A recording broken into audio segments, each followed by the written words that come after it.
Good morning students. आज का हमारा टॉपिक है ग्रोथ थ्योरी में वृद्धि सिद्धांतों में संतुलित विकास का सिद्धांत। जैसा कि जो अर्ध विकसित अर्थव्यवस्थाएं हैं उनके आर्थिक विकास के लिए जो मेथोडोलॉजी जो पद्धतियां अपनाई जाती है उस संबंध में जो विकास अर्थशास्त्री हैं उनमें उनके विचारों में काफ़ी मतभेद रहा है, क्योंकि कुछ अर्थशास्त्री अर्ध विकसित देशों के लिए किस प्रकार की पद्धति पर जोर देते हैं, संतुलित विकास पद्धति को अपनाने पर जोर देते हैं, जबकि दूसरे कुछ अर्थशास्त्री असंतुलित विकास पद्धति को अपनाने पर जोर देते हैं। तो इस प्रकार से अर्ध विकसित देशों के आर्थिक विकास के लिए अपनाई जाने वाली पद्धति के संबंध में विभिन्न अर्थशास्त्रियों में मतभेद है। तो आज हम अध्ययन करेंगे संतुलित आर्थिक विकास मॉडल का। तो अर्ध विकसित देशों के आर्थिक विकास के संबंध में प्रोफेसर रेगनर से रोजस्टिन रोदान, ऑथर लुइस मेयर एवं बोल्डविन तथा एलन यंग जैसे अर्थशास्त्रियों ने संतुलित विकास पद्धति को अपनाने पर जोर दिया है। अब संतुलित विकास क्या होता है? संतुलित विकास का आशय होता है किसी अर्थव्यवस्था के विभिन्न क्षेत्रों का समान रूप से विकास करना। जैसे इस प्रकार से कृषि और उद्योग, घरेलू क्षेत्र एवं निर्यात क्षेत्र तथा सामाजिक और सेवा उद्योग आदि सब क्षेत्रों में समान दर से विकास करने को ही संतुलित विकास कहा जाता है। अब जो संतुलित विकास की अवस्था है, इसकी अवधारणा है, उसका जन्म किससे हुआ है? मांग और पूर्ति से हुआ है। पूर्ति पक्ष में संतुलित विकास क्या बताता है कि अवधारणा क्या बताती है कि एक विकासशील अर्थव्यवस्था के विभिन्न अंगों को एक साथ व पूर्ण समन्वय से विकसित करना चाहिए ताकि कृषि, उद्योग, परिवहन एवं सेवाओं इन सभी क्षेत्रों का समान रूप से और एक साथ विकास हो सके। दूसरी ओर मांग पक्ष क्या कहता है कि बहुत से उद्योगों को एक साथ विकसित करना चाहिए ताकि सभी एक दूसरे की वस्तु के ग्राहक बन सके और सभी उत्पादन इकाइयों का माल बिकता रहे। तो ये था संतुलित विकास की अवधारणा पूर्ति पक्ष के अनुसार और मांग पक्ष के अनुसार। अब हम देखते हैं कि संतुलित आर्थिक विकास का क्या महत्व है, इसका क्या लाभ है।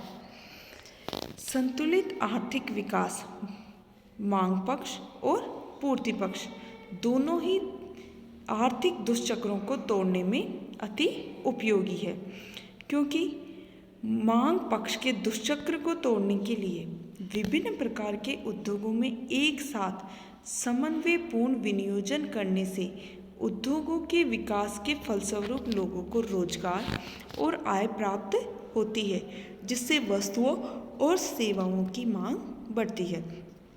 दूसरी ओर पूर्ति पक्ष के दुष्चक्र को तोड़ने में भी संतुलित विकास क्या है? उपयोगी। ये कैसे है कि विभिन्न उद्योगों के विकास से उत्पादन में वृद्धि के द्वारा कुल पूर्ति क्या होती है? बढ़ जाती है, जिससे मांग की पूर्ति संभव होती है। संतुलित विकास के अंतर्गत जब कृषि और उद्योगों का साथ साथ विकास होता है, जिससे एक दूसरे के उत्पादों की पूर्ति उनको एक दूसरे की मांग को पूरा करने में मददगार होती है। साथ ही जब अर्थव्यवस्था में कृषि और उद्योगों का एक साथ विकास होता है तो सामाजिक और आर्थिक पूंजीगत व्यय से शिक्षा, स्वास्थ्य, बैंक तथा परिवहन सेवाओं का भी विकास किया जाता है। मीन्स इससे सर्वांगीण विकास होता है और आत्मनिर्भरता का मार्ग भी प्रशस्त होता है। रोजगार में वृद्धि, कृषि, उद्योग और अन्य सभी क्षेत्रों में एक साथ विकास से क्या होता है? रोजगार के अवसरों में भी तीव्र गति से वृद्धि होती है। जोखिम में कमी, प्रोफेसर रोदान के अनुसार संतुलित विकास पद्धति में जब श्रम गहन तकनीक अपनाने पर रोजगार में वृद्धि से जनता की क्या होती है? क्रय शक्ति बढ़ जाती है, जिससे वस्तुओं की बढ़ती मांग के कारण माल जमा होने की जोखिम कम हो जाती है। अर्थव्यवस्था में स्थिरता, प्रोफेसर लुइस का मानना है कि संतुलित विकास के अंतर्गत भिन्न भिन्न क्षेत्रों में उत्पादित वस्तुओं के मूल्य न तो बहुत नीचे और न ही बहुत ऊंचे रहते हैं। इसके मूल्यों में स्थिरता बनी रहती है। अतिरिक्त बाह्य मितव्यताएं। संतुलित विकास के अंतर्गत जब विभिन्न उद्योगों में बड़े पैमाने पर उत्पादन होता है तो उसके कारण आंतरिक और बाह्य मितव्यताओं का लाभ मिलता है, क्योंकि प्रत्येक उद्योग में लगे साधनों का सर्वोत्तम उपयोग होता है। संतुलित व्यापार। संतुलित विकास के फलस्वरूप देश के आयात निर्यात में क्या होता है, संतुलन बना रहता है। अधिक निवेश के लिए भी प्रेरणा मिलती है।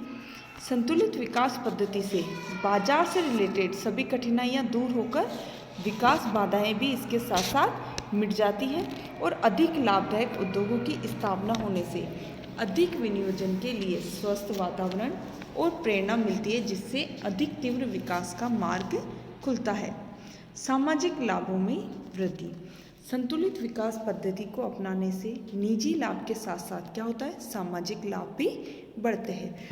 तो इस प्रकार से ये था संतुलित विकास पद्धति का महत्व।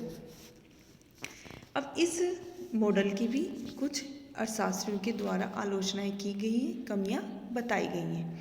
जैसे यह सिद्धांत अल्प विकसित देशों के लिए क्या है, अनुपयुक्त है, क्योंकि अल्प विकसित देशों में पूंजी, कुशल श्रमिक और तकनीकी विशेषज्ञों की अत्यधिक कमी रहती है, जिसके कारण एक साथ विभिन्न उद्योगों को प्रारंभ कर पाना अधिक मुश्किल होता है। संतुलित विकास की अवधारणा अंतर्राष्ट्रीय व्यापार के तुलनात्मक लागत सिद्धांत के क्या है, खिलाफ है। इस पद्धति के अपनाने से देश को विशिष्टीकरण के लाभ से वंचित रहना पड़ता है जब देश संतुलित विकास पद्धति को अपनाता है। संतुलित विकास के अपनाने से उपभोग उद्योगों एवं उत्पाद उद्योगों में साधनों की कमी के कारण उनमें साधनों के लिए परस्पर कट्टर प्रतिस्पर्धा से अमितव्यताओं का सर्जन होता है। ऐतिहासिक तथ्यों के विपरीत है ये सिद्धांत, क्योंकि औद्योगिक क्रांति में आज तक किसी भी पश्चिमी राष्ट्र ने संतुलित विकास पद्धति नहीं अपनाई है। जैसे इंग्लैंड में कपड़ा उद्योग, अमेरिका में रेल उद्योग, जापान में लोहा इस्पात उद्योग विकास के क्या है, अग्रगामी क्षेत्र हैं और इनके विकास से अन्य उद्योगों को भी प्रोत्साहन मिला है। राजनीतिक हस्तक्षेप को बढ़ावा। संतुलित विकास पद्धति को अपनाने में राजनीतिक दृष्टि से उचित नहीं माना जाता। क्यों नहीं माना जाता? क्योंकि इसकी सफलता के लिए राजनीतिक हस्तक्षेप बढ़ेगा और संपूर्ण अर्थव्यवस्था में नियोजन से क्या होगा, समाजवाद का मार्ग प्रशस्त होगा, जो कि व्यक्तिगत स्वतंत्रता को धीरे धीरे खत्म कर देगा। अव्यवहारिक पद्धति। प्रोफेसर हर्षमेन के अनुसार संतुलित विकास की पद्धति क्या है, अव्यवहारिक पद्धति है, क्योंकि वास्तव में अर्थव्यवस्था में हमेशा असाम्य की स्थिति से साम्य की ओर जाती है। इसी से क्या होता है, विकास होता है।